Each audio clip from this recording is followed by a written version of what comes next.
Hello and welcome to The Rewind, where we dive into the making and legacy of various films from cult classics to award-winning masterpieces.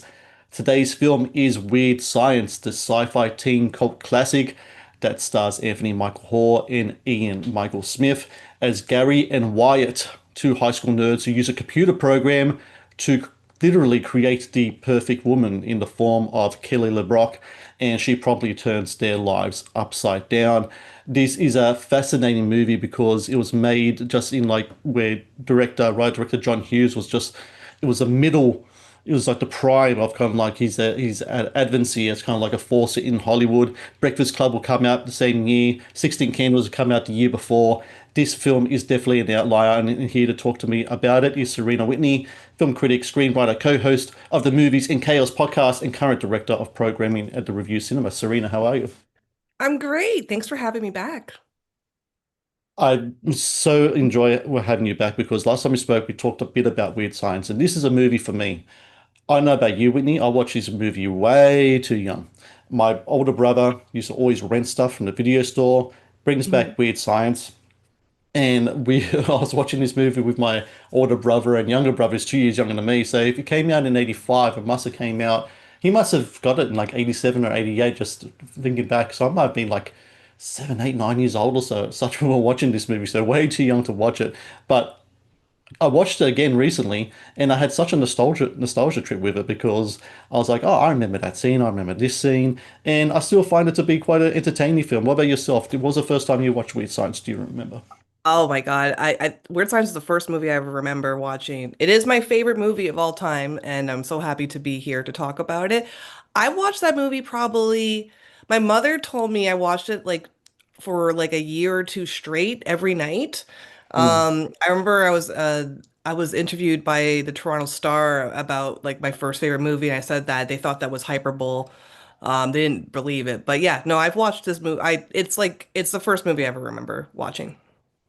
I think the thing that really drew me to it when I was younger, it wasn't the sexual element because that wasn't really a thing. I Yeah. think it was more kind of like the idea that these guys used a computer, which back when, in the 80s when I grew up, like a computer was as foreign an object as say like a space shuttle, it's like you can't get your hands on it. Used a computer. Number one, they had access to the computer. They had all these cool things and they used it to make a person. I was just like, that's so weird. But not only any person, like this kind of weird amalgamation of like a genie and kind of like some type of AI supernatural kind of thing. I don't know how to describe it. I mean, what was a fascination to you? Do you think that you watched this movie for like a year straight? I think that it was as a kid the colors, again, I didn't know much about computers. That's how I thought computers worked. You know, Yeah, yeah, exactly. I'm like, oh, I could put something in like a magazine cuttings, and I used to cut a lot of stuff out of magazines and try to make my own genie. And I told my mom I had to get an actual computer so I could make a guy. Which I think my first crush was in this movie too. Robert Russler. He played Mhm. one of the villains, one of the bullies. But yeah, no, this movie it is kind of weird. Like I didn't get any of the sexual innuendo when I was younger. It is weird that, you break it down, it's about two teenagers making a child predator on a computer. Mm. But, that was the 80s, and 80s were like really problematic, and there's like I think Back to the Future came out the same time, the same year. And, that's like a cult classic and everyone has watched it. You watch it with your family, but you break down that movie is really just about a guy just like teenager trying way too hard not to fuck his mom. So I think that in, retrospect, like, looking back, Weird Science is just not as problematic as Back to the Future. That's my opinion. Yeah, it is kind of odd around that time, and I think a lot of it might have to come down to where some of the people making these decisions, maybe some of the studio hits came from the 70s, or maybe from the late 60s. So maybe the way they see some of these things were a little different than say the people in modern day. But people love those films like Back to the Future. You talk about people cite that as one of the great films ever made. Weird Science. You know, what's odd to me about Weird Science is that when I was saying before, when you look at the career of John Hughes, in 85 was also the year he released The Breakfast Club. So he Hmm. did two films in one year. Like people say Spielberg was impressive for doing Schindler's List and Jurassic Park in one year. I present to you Mr. John Hughes, Weird Science and Breakfast Club. Thank you very much. Yeah. Um, but it just seemed like that this film was such an outlier because a lot of these films, um, more drama based. They did have comedy elements. They did deal with teens, but they kind of dealt with like really kind of serious issue stuff. And while not to say that Weird Science doesn't have some serious issues in regards to bullying and confidence and stuff like that, it just seemed to me that this was kind of like his way of I don't know, just letting loose and just doing something kind of fun. Um, when you look at the total filmography of John Hughes, where does kind of Weird Science kind of fit into the whole thing? Because it kind of sounds, it seems like in one essence it is a John Hughes film, but another essence is like it's just like the most odd John Hughes film that's compared to his other stuff. It's weird because yeah, I think that it is odd for him. I'm not a huge fan of his other films, you know. Like, I think those films are way more known than Weird Science. I was a Mm, kid and just loving Weird Science. Even as a young adult, you know, everyone asked me what my favorite movie was, Weird Science. It didn't become until like, I don't know, like 15 years ago where it really became more known as a well-known John Hughes film. We do this film for Drunken Cinema all the time now. And it is strange that it kind of just I think it was a bomb. It must have bombed when it first came out because it wasn't something that was really um that people really knew about until it hit syndication because it was on TV yeah, a lot. I remember that. yeah.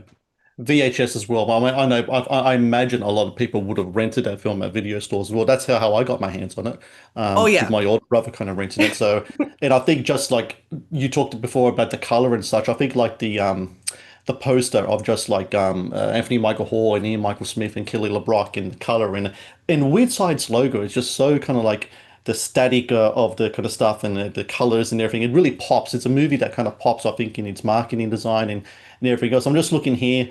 Budget 7.5 million, box office 38.9 million. So while you wouldn't call it like a blockbuster hit, it made money, Yeah. especially compared to his budget. I imagine not maybe not compared to like Back to the Future or what have you with the same year No. and everything, but still 38.9 million on 7.5 mil. And just to think that there was once a time when movies were made for like 7.5 million that went straight to cinema as well. I think it's a nice way to kind of think back and like you can do this and hopefully people can still do stuff like this these days as well. It is kind of crazy to think about that movie being made for that little money. I mean, like in the 80s, it was easy to spend like $20 million on like a straight to video sequel or something like that. So there's those sequences in those movies and the special effects, the practical effects, even that scene at the, like in a party scene when all the chaos is happening.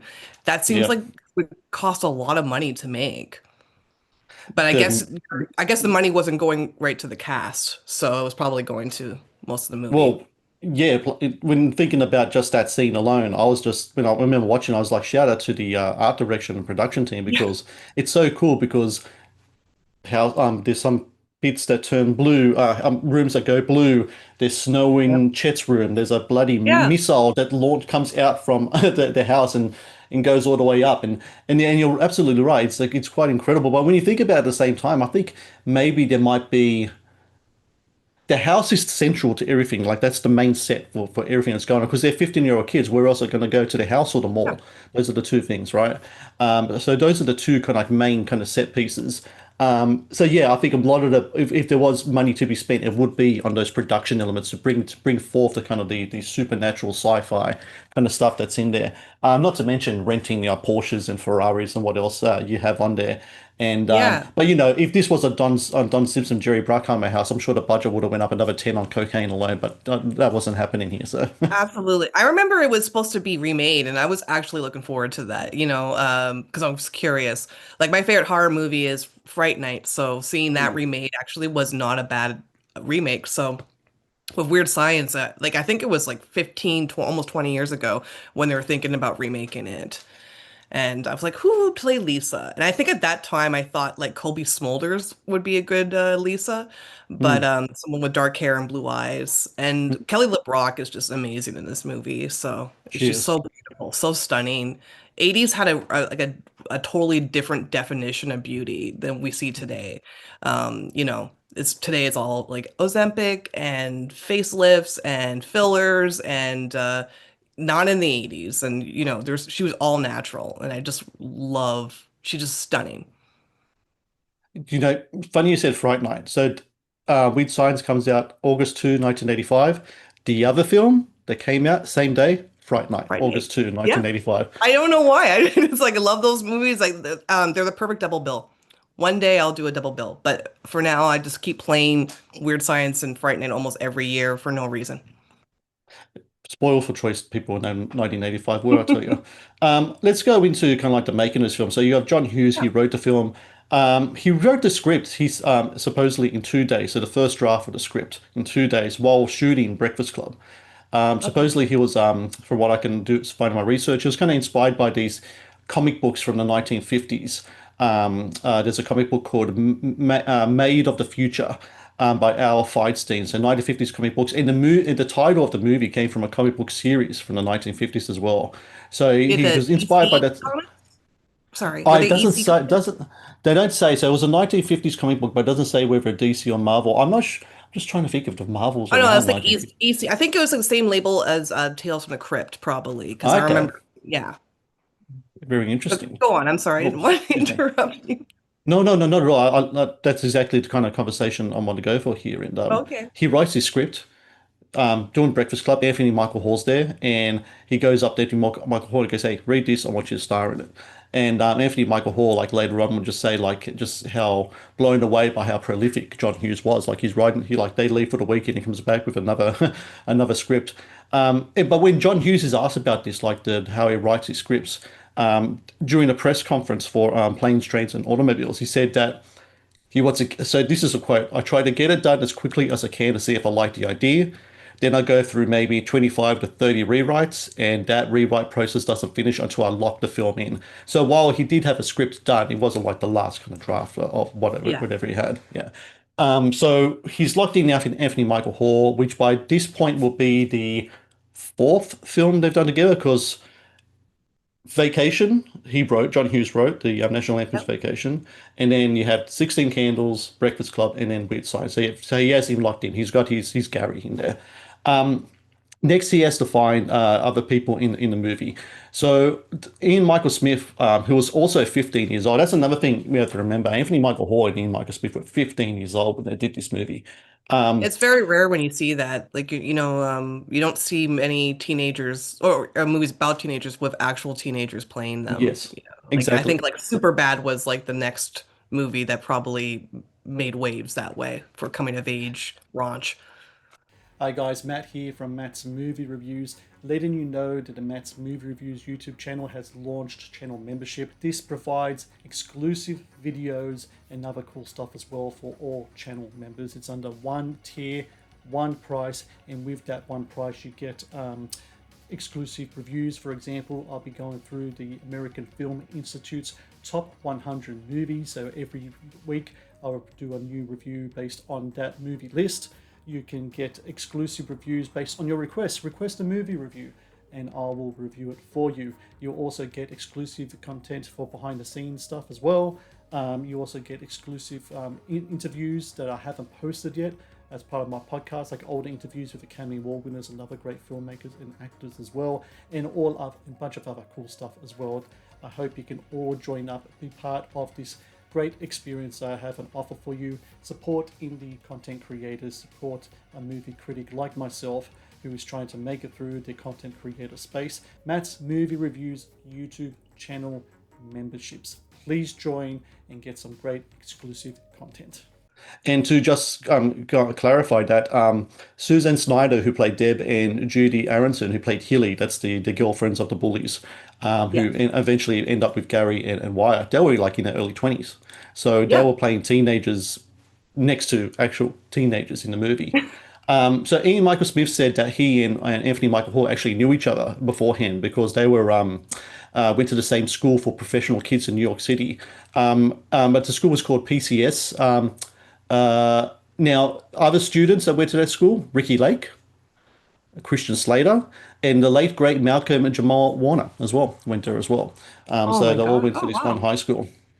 So Ian Michael Smith is the next to be cast in the movie. He went in, he auditioned, got a call back like a month later. He's in the film. Now, the interesting thing with casting here was the character of Lisa. Yeah. But before we get into the who was casting there, I just want to kind of confirm with you. What do you think Lisa is?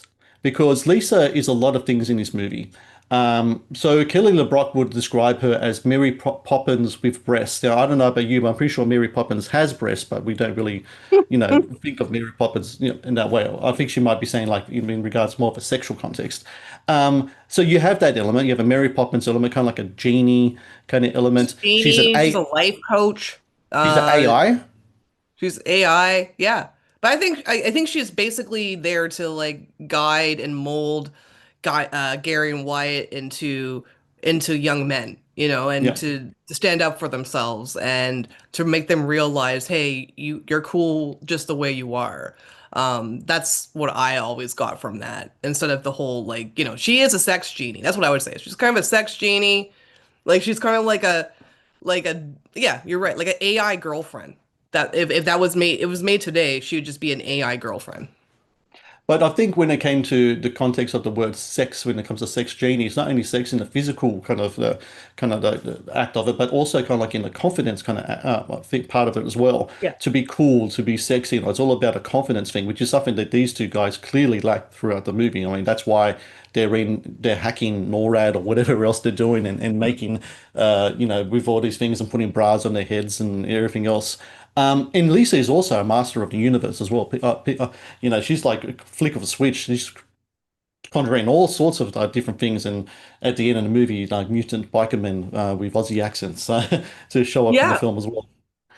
Even in So the remake, or sorry, the TV show, they got someone who is Aussie as well to play her. So I thought it was interesting. Vanessa Angel, absolutely. Yeah. So Lisa was named after one of Apple's first personal computers. So like the Lisa was like the name of one of the Oh computers yeah. there. So that's where they got their idea there, going back to the whole kind of computer thing. But Lisa wasn't first played by Kelly LeBrock. They actually cast another actress. Well, actually, she was a swimsuit model. Kelly Enberg was originally cast as Lisa. 2 days into filming, she Oh was wow. fired due to creative differences. And then Kelly LeBrock had to come in. Now, the thing is, Kelly LeBrock was approached first, but she's in the south of France at this time. She's hanging out with Sting. And so her agent's like, do you want to come back to, cold Chicago and work with John Hughes and his two 50-year-olds? He's like, no, I'm going to hang out with Sting in the south of France. Thank you.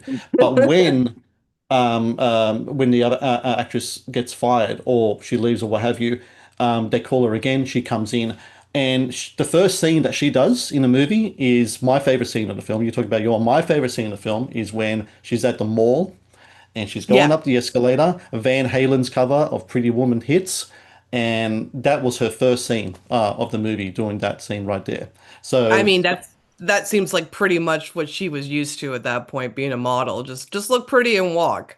Yeah. and I They made imagine the reactions she's really that funny. Oh, So yeah. absolutely. I imagine the reactions that she got from the cast in the movie was real as well, because supposedly everyone in this movie, from Anthony Michael Hall to Robert Russler, were just like smitten with Oh her, yeah. and a good reason why. And also, she came in so late into the making of the movie that they didn't have time to fit costumes, so she was wearing the costumes of the other actress, who, let's just say, wasn't well endowed as Kelly LeBrock was. So they usually had to like cut open the back of dresses and shirts and stuff to just let some more space there. Because yeah, so a lot of the stuff you're seeing wasn't actually made for her. It was made for another actress, but I she didn't had know to make that. it work. Another I also didn't think like I didn't think she was that endowed. I mean, she didn't have big breasts at least, so but she wasn't like really like, like anorexic skinny, so yeah, maybe that's why. She could have had. Remember the scene in the movie with like the looking at different breast sizes? They could have, I'm just Well, saying, could yeah, have they at happened. least picked like a handful. That's what Gary said. He's like, more than a handful, you're asking for trouble. I remember That's that. And I exact. was like, respect Gary, liking like natural breasts is great. That's a point for Gary right there. Um, Next person cast in the film, we have to talk about Bill Paxton, Oh, of because course. this is my first exposure to Bill Paxton in this movie. And for me, one of the reasons why I loved watching this film was just watching the Chet scenes. Oh yeah. And so he had been in Terminator at that point. I forgot what other Hmm. films he had done. But he was, doing some different kind of stuff. He did an audition for John Hughes. He went in there delivering kind of like his own take on the character. He came up with the haircut idea, the military kind of thing, and all that. The line, how about a nice greasy pork ashtray? That whole thing. He actually used that in the audition. He improvised that line. That wasn't written by John Hughes. He brought that himself. He said that he got the idea because his dad used to joke around and try to gross out him and his brothers, and so his dad will say stuff like that. So he used that, and he ended up getting a role in the movie. And by all accounts, um, everyone absolutely loved Bill Paxton working with him as well.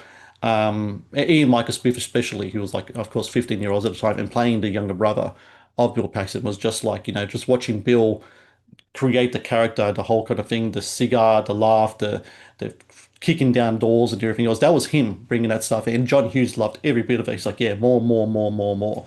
That was absolutely, and not only that, Ian Michael Smith actually said that Bill Paxton shows up in the party scene. You can't see him, but he's there somewhere. He came in Oh with a wow. trench coat and a top hat, and he's just dancing there somewhere. And like I had no idea. I probably can't find him, but like if he's like, he's there. You don't know he's there, but he's there somewhere. So if we find anyone, if we look back and find anyone with a top hat and a trench coat dancing like just like manically, that's Bill Paxton in that scene. I'm pretty sure I know I didn't know that Bill Paxton is in that, but I think I do recall somebody in a trench coat but I have to watch it now. I did not know that, so Absolutely. that's pretty cool. Other people that are cast in the movie, your boyfriend Robert Russler is in there. Robert Downey Jr. They played the villains Ian and Max. So Robert Russler did an AMA years ago, and he was asked about Weird Science. He said Weird Science was his first movie. He said he and Robert Downey Jr. became fast friends. He said John Hughes was a kid in a man's body. The whole experience was nonstop laughter, and flirting with Kelly LeBrock, who supposedly Kelly LeBrock taught Robert how to pick up women in Hollywood as well. So it's like she taught him game pretty much. That Oh, was like that's his cool. thing with So she them. actually was like this weird little sex genie life coach for all the male actors in this movie. Well, they got access to like one of the most beautiful women in the world, so I imagine getting tips was like paramount to some of these guys. However, while Robert was like doing hanging out with Kelly LeBrock and stuff, Robert Downey Jr. was being a real shit, and I mean that literally in this sense. So he was on a Howard Stern show several years ago, and he talked about Weird Science. And Howard Stern wanted to confirm a rumor from Weird Science that Robert Downey Jr. actually took a dump in Kelly LeBrock's trailer, like literally What? defecated in there. And Robert said no, it wasn't her trailer, it was someone else's trailer. They did that. He actually went into someone's trailer and he said he took a shit right on the chair in her trailer. And it all stemmed from Robert's desire to prove that he was outrageous. I don't know about you, but I think there's other ways you could go about doing so. Producer Joel Silver lined everyone up and demanded to know who the culprit was. Robert didn't admit it was him, but said he wished he had done it at that time. I imagine he would have been fired if he was caught out for doing that. So they didn't find who did it, but that was the kind of things that people were dealing with Robert Downey Jr. back in the day. And I gotta say, kind of disappointing to kind of hear something like that. I mean, at least he's, I don't know, open about it. Definitely sounds like somebody who's addicted to drugs would be doing at that time. I don't know. Yeah. But yeah, I guess hopefully it's a funny story, but but that would be traumatizing. I would hate to see that. And also, a few months after this, both Robert Downey Jr. and Anthony Michael Hall will be in Saturday Night Live as that season's part of that season's cast as well. And they only lasted there for like that was like the infamous kind of like youth movement Yeah. kind of thing that didn't last whatsoever. So production. So looking here, production, 1984, according to production notes, they shot in neighborhoods outside Chicago, Illinois. This is another one of those John Hughes movies where the fictional town of Shermer Yeah, is Shermer. utilized. And so they shot there, but then they did stuff in sound stages in Universal City Studios in Los Angeles. Um, Now, there was a little problem with schedule-wise because John Hughes wasn't very happy on set because the Weird Science schedule was kind of clashing with the stuff he was doing on the Breakfast Club. But hey, he wanted to make two movies in 1 year, something like that's going to happen. But then Universal Pictures told Hughes that he could finish work on the Breakfast Club after filming of Weird Science was completed. So then you know, he kind of mellowed out after that. Um, During filming, Actually, no, there was a comic, not a Comic Con or some other con I was on several years ago. I think maybe for maybe the 30th anniversary of the movie. It was Anthony Michael Hall, Ian Michael Smith, Kelly LeBrock, all three of them were there getting questions from the audience. And someone asked Anthony Michael Hall about the voice that he uses. Remember when he goes to the bar and he uses Yeah, the voice? my favorite scene in a movie. I love that scene. The Matt's Movie Reviews YouTube channel is brought to you by TeePublic. TeePublic is the world's largest marketplace for independent creators to sell their work on the highest quality merchandise. With over 1.2 million designs, TeePublic is sure to have something you will love. So the voice has a character name. Mudbone is the name of the voice. And supposedly where this came from is that Anthony Michael Hall always hung out with John Hughes, like they just hang out at his house and all that. And they always watch movies and they watch Richard Pryor stuff. And so this was him trying to do an imitation of Richard Pryor, but then just put his own twist on it. And the first time he used it was when filming Breakfast Club. Remember the scene where they all get high in Yeah. the library? So it's the first time he used it, and then he kind of just, worked on a little more, and then Mudbone came to life in the next movie that he has there. That was also another scene that I watched over and over and over because Anthony Michael Hall, I think, underappreciated for his comedic work because he's just I think just a fantastic comedic actor, and I think people it's a shame that he doesn't do comedies anymore. He's more like in genre fare and such like that, and but I think he's just a fantastic comedic actor, especially when he was younger. Yeah, that scene is so iconic in the sense that it's still relevant today. Like I show people Weird Science, like, even people like my partner and my friends, and like a lot of people do not like this movie, but they love this scene. And anytime I show that one scene, it's still funny now. Like it still sounds like a white guy trying to sound down now. Mm. There's something so genius about how he does it. It doesn't offend me. I know if it has offended some people, but I don't know. I'm half black, and my black side of the family thought that scene is fucking hilarious. So, till this day. So I just think he does a really great job in that scene. And it's just so fun just to watch like these kids get drunk at a bar. It's one of the funniest scenes I've ever seen in a movie. And it's followed by when Gary and Michael go home, Yeah. um, and they're confronted by Chet. And the other part that my younger brother and I used to rewind and watch over and over and over again. And for all any young people out there listening, rewind is when you press a button on a remote control and you make the Oh film my go God, the backwards. fact that you have to like, oh Jesus Christ. Sorry. I just feel so old. Okay, So just cool. just to Go. just to confirm that, just in case. But the scene where Bill Paxton's talking to the camera and doing the whole greasy astro bit, and then what is it? Anthony Michael Hall's fingers kind of come up and kind of touch his lips, and just like in Bill Paxton's kind of stone face. Those fingers actually belong to John Hughes. That's John Hughes on the other side of the camera actually doing that to Bill Paxton. And I don't think Bill Paxton was expecting it either. So he just did a little kind of thing with his lips there. And it makes Yeah. me laugh every time I see it. So if we're going to talk about Weird Science the movie, we need to talk about Weird Science the song. Oh my Ongo, God. Oingo, Of course. Boingo. From I'm just looking back when I remembered it, pretty much almost the whole song's featured in the opening credits as well, right? I mean, It's almost the entire song, yeah. And they do it again in the movie during they the do. parties. But That's it is right. basically the entire song, yeah. So Danny Elfman has said that he absolutely hates the song. He calls it the low point of his career. He says it's the worst song he has ever done. The response from Anthony Michael Hall was like, "Wow, I didn't know Danny Elfman was so bitter." And the song was actually spontaneously written by Elfman. He was in the car. He was driving Los Angeles. He gets a phone call by John Hughes. He goes, "Hey, I need a song for the movie. This is the title of the movie."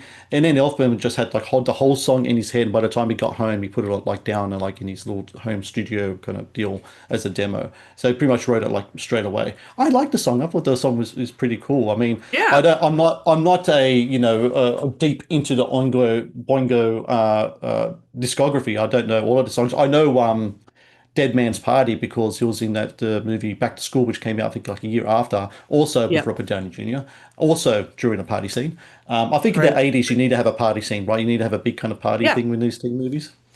Yeah, and I don't think it's that bad of a song at all. I actually find it really catchy and works for the film really well. Yeah, I love the song. It's like the song that Danny Elfman was actually in Montreal. I was at the Fantasia Film Festival. So I was like, "Oh my God, I can't believe." But I'm sure someone asked him about Weird Science. He's such a like a prolific like composer, but I'm sure like the one question he gets a lot about is like Oingo Boingo and Weird Science.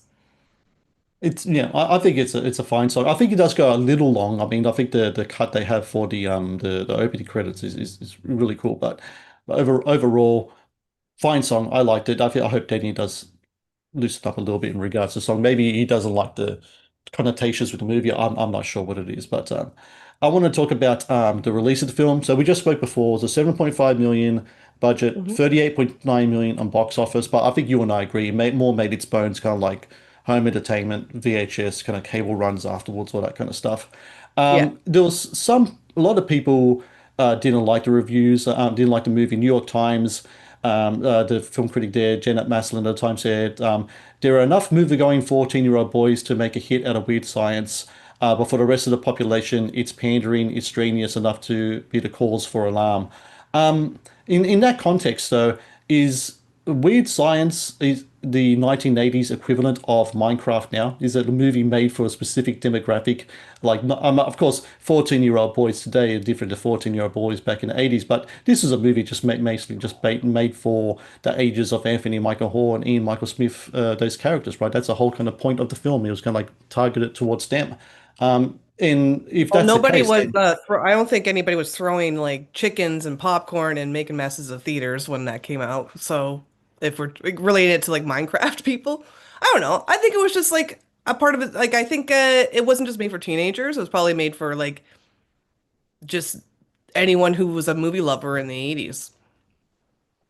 Roger Ebert actually liked the film. He said it's funnier, a little deeper than the predictable story it might have been. And I think that's something that's true in regards for the movie. There was a lot of movies that came out around that time, and I remember because I saw a lot of them where it was like teenage guy is a nerd. Yeah. He might have take on an alter ego, or it might be like some type of blackmail scheme. Like what's that movie with Patrick Dempsey, Dream a Little Dream, I think it was called. Was that the one, Patrick Dempsey? And the one girl wants a leather jacket, and he says, "I'll buy the leather jacket for you, but you have to teach me how to be cool." And I think the movie was I called think Dream a it's Little Can't Dream, Buy but Me Love. Can't Buy Me Can't Buy Love. Me Love. That's the Yeah. one. Buy Me Love. That's the one. There's that. There's all types of films that kind of like went down the same road, but none of them kind of tapped into this kind of like weird kind of sci-fi angle that this movie has. And the movie could definitely have gone down much raunchier roads than it did. I mean, but it was actually It's quite funny. PG-13, so they couldn't do that, I guess. Yeah, I but mean, they PG, but still again, have her making out with Wyatt, which was yes. now that knowing that he was 15 and she was probably what, 23, 24 in real Mm, life, kind of gross. Actually, it's it very is. gross. It's And then gross. don't forget about the nice pinch of the butt at the end of the shot as well, which he then uses on Hilly at the end of the movie. And then the shower scene as well. You have the shower scene in the movie, which by all accounts, Kelly LeBrock said they were just a bunch of giggling, schoolboys, which what they would be. They're giggling schoolboys. And what should have been an hour went up actually, and longer did that because they couldn't stop laughing and giggling and what have you. And she wasn't naked in the shower. She was all covered up in the required parts. Yeah, that one seems But okay. yeah. But yeah, the kissing and the pinching, even when we show it at Drunken Cinema, sold out screening, people you can hear an audible like and it's like a ew and an uncomfortableness because Mm. people were really much aware like she actually is this age. He's actually the age he is. It's kind of creepy. But again, that was the 80s. The 80s were different. 80s were different. Very, very, very It was true. Uh, like Blame It on Rio. That's like a really like problematic movie. And that had like the reverse. It was just like a girl and she was 17 in real life having an affair with Michael Caine and all these mm. like love scenes. It's pretty yeah, it's just I don't know what people were doing in the 80s, but they were Actually, I know what they were doing in the 80s, but Yeah, go, go. Lots of cocaine, lots and yeah, lots yeah, and lots of lots of cocaine. cocaine. Yeah, And I think we got a lot of like cocaine driven fantasy films because of it. yeah, absolutely. You spoke before about potential sequels and such. Mhm. Before that, there was a TV show. So we said Yep, before Vanessa Angels, the TV show. Yeah, that TV show I didn't realize went for 5 seasons. It was actually went five for quite a long seasons. Yeah, time. Um, so in the pilot episode, actually a bit of a meta kind of thing, the guys attempt to create her because they saw it in a John Hughes movie. So they actually referenced a Weird Science movie in the Weird Science show, which I found to be very, very very interesting. meta. And they also switched it from Illinois to California. And I They remember did. Yeah, Vanessa Angel at the time because she was in Kingpin, the Woody Harrelson movie. You ever seen that one, Kingpin 996? yes. Yeah, Yeah, it it came was. because I know this show came. It must have came out in '94 or '95. I remember Weird Mm, Science came out a little before Kingpin. But yeah, I remember it used to be on this TV channel called YTV in Canada, mhm. which stands for Youth Television. And the first season, I loved it because I was like, "Oh my God, they made a TV show off my favorite movie," and I was a kid, and there was the show got really raunchy. In the first season, there was an episode where it's called Sex Education or Sex Ed, Mm, mm. and Lisa is a sex ed teacher. And at the end of the the final assignment is that you get to actually have sex with your partner in class. And I think that was the last episode they aired on YTV. So it took me years to actually watch it. I had to wait till I was an adult to watch the entire show. Oh wow. Yeah. 2013, there was a Funny or Die sketch. I sent that to you last night because as soon as I Yes. found it, I was Yeah, like, I I have to remember send it that. to you.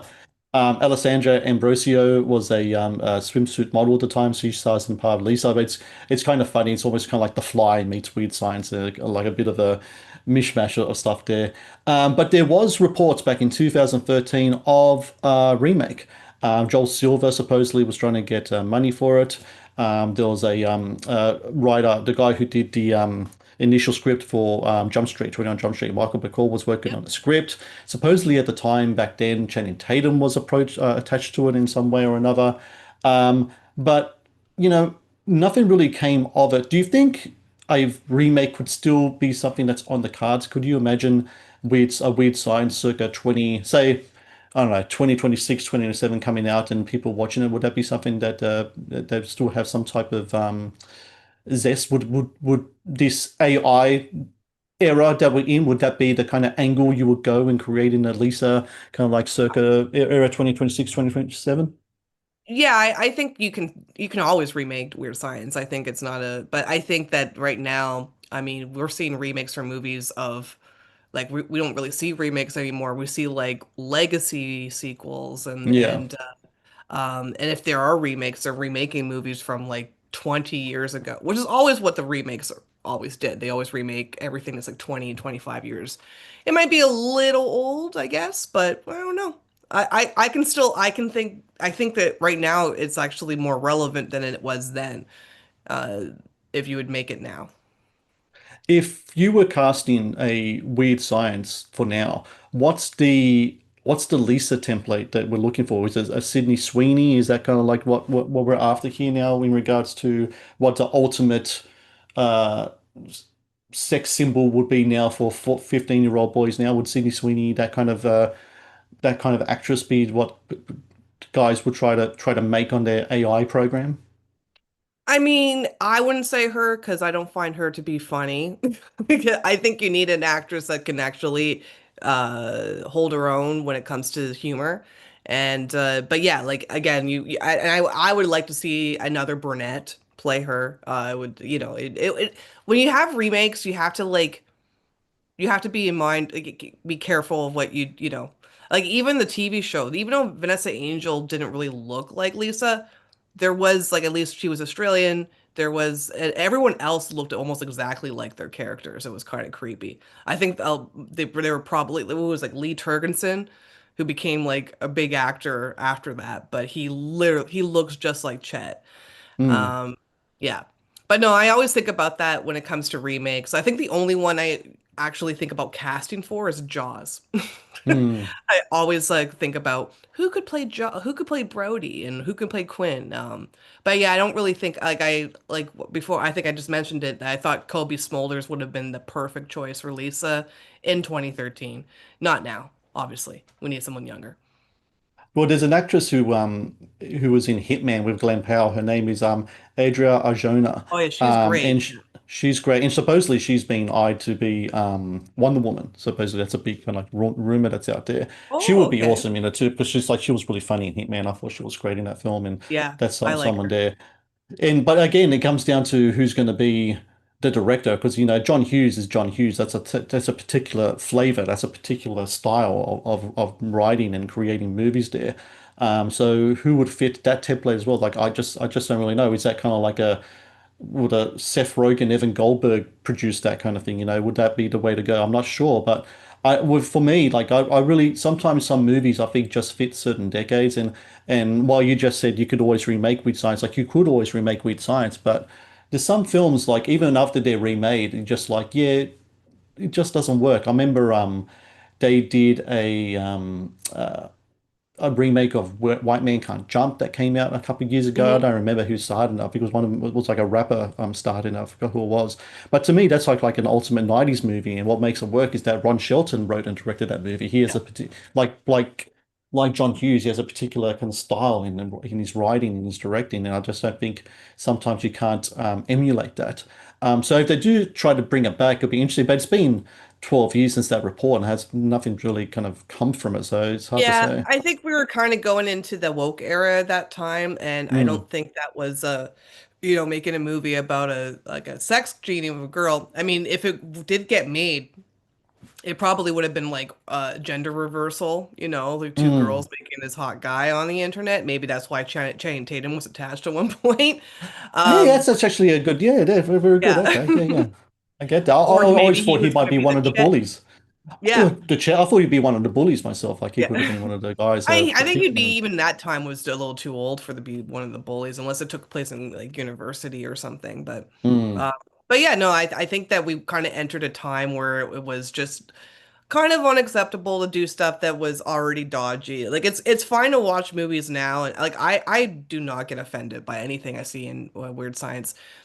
Even when we show it at Drunken Cinema when no one's seen it, there's only a few cringy moments. It's like near the end when he uses the F word, not fuck. The other F word, the other bad one. Oh, is that when Um, he was confronting the bikers? Is that when he used it? yes, confronting the Okay. bikers, like everybody, like the people from like Hills Have Eyes. Yeah, that's Um, right. Yeah, and Mad Max. Yeah. yeah. The Matt's Movie Reviews podcast is brought to you by Amazon Prime Video. One of the best on-demand streaming services available, Amazon Prime Video features exclusive Amazon originals as well as popular movies and TV shows. Watch Amazon Prime Video anytime, anywhere. And yeah, Mad Max and Hills Have Eyes, and I almost feel like they're playing exact same characters. I never actually did. I don't. Is that in your trivia? Did they actually play the same characters? So Vernon Wells, who starred in Mad Max 2 as Mhm. that biker character, he essentially what they said is like well, you can't play the exact same character, but I'm sure copyright like that template is what they were after, like that mutant kind Yeah. of biker kind of thing. And Michael Berryman, who's from Hills Have Eyes, he just said, yeah, just go in there and do your thing. But Michael Berryman is like, yeah, but at the end, I want to say that I'm a teacher and I want to say God bless you and put all this kind of stuff to it as well, which is fantastic. I remember watching that movie. And because, being from Australia, Mad Max is kind of like almost like you grow up on this stuff. And I was watching, Oh, it's of like, that's a course. Mad Max guy. That's just it's like, I know him.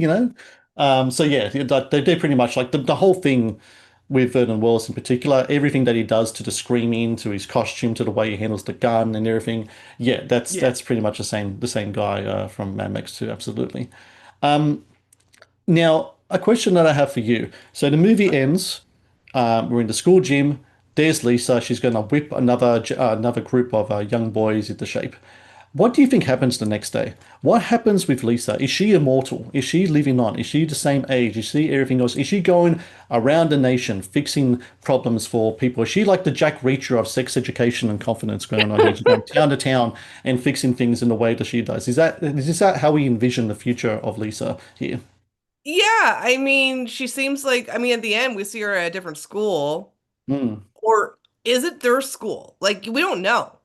I always thought it was their school. I always thought it was Yeah. Sherma, but at the same, but it starts with the gym, with the Yeah. guys like doing a little kind of fantasies whatever before they get pants by the Yeah. police and all that, and then it ends with the gym, right? So I imagine it was the same gym. Maybe it is a different school, but it just looks like the same gym because it was shot in the same place and they didn't think Yeah, it things was on the. probably shot in the same place. She also is wearing Shermer, Illinois in her little like tube Is that top right? that she's wearing. Yeah. Okay. And then but yeah, like I don't know.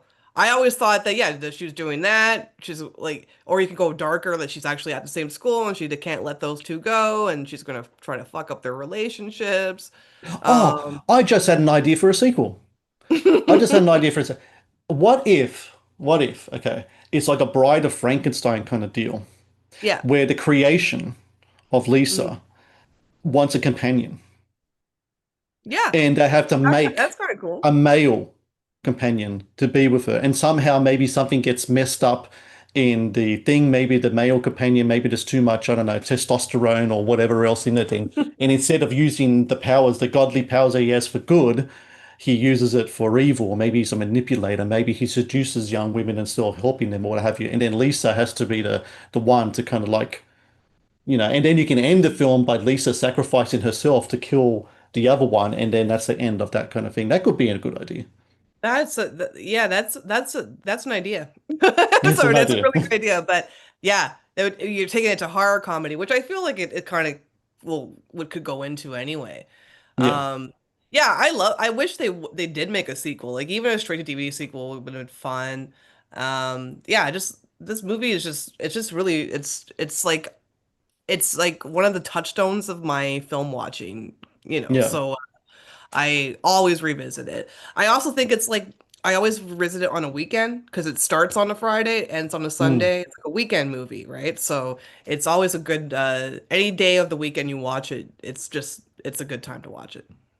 Well, it's so great to be able to reflect on 80s things because I don't know about you. I was texting with my younger brother. He's only a couple of years younger than me, and we were talking about how one day it was Ozzy died. Ozzy Osbourne just passed away. I Yeah. was like, oh man, it's a bummer, but and then Hulk Hogan died. It's like another 80s icon. It's like, oh my God, it's like all the 80s kind of icons are Malcolm all, Jamal Warner died. It was yeah. like always in threes, right? And So and they're all from that generation of like that time of entertainment as well, like the 80s itself. It's hard to think of like many 80s icons that are still around, like even musicians. Prince is gone, Michael Jackson's gone, David Bowie's gone.